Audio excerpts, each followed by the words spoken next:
अजून काय सांगणार आहे निवडून आल्यानंतर? निवडून आल्याच्या नंतर जी आमच्या सेवकवर्ग पतपेढीमध्ये जी पारदर्शकता होती तेच आम्ही पुढे हे करून जाणार आहेत.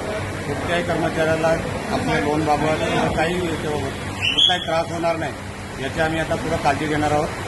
मागेही आम्ही 2 वर्ष ते काम केलं, त्याच्यामुळं सर्व पतपेढी सदस्यांनी आम्हाला त्याच्या जीवावर सर्व मतदान दिलेलं आहे.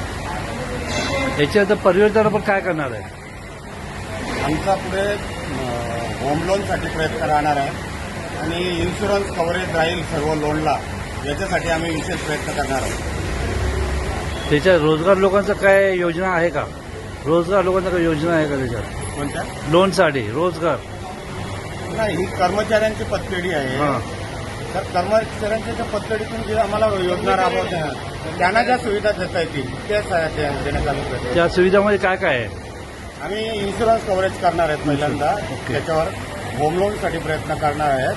कल्याणसाठी वेगळी आणि कल्याणसाठी जागा उपलब्ध झाल्यावर आम्ही कार्यालय खोलणार की या इकडच्या कर्मचाऱ्यांना डोंबिवलीला येण्याची आवश्यकता भासणार नाही. कर्मचाऱ्यांना तुम्ही काय संदेश देणार आहे? तुमच्या कर्मचाऱ्यांना काय संदेश देणार आहे?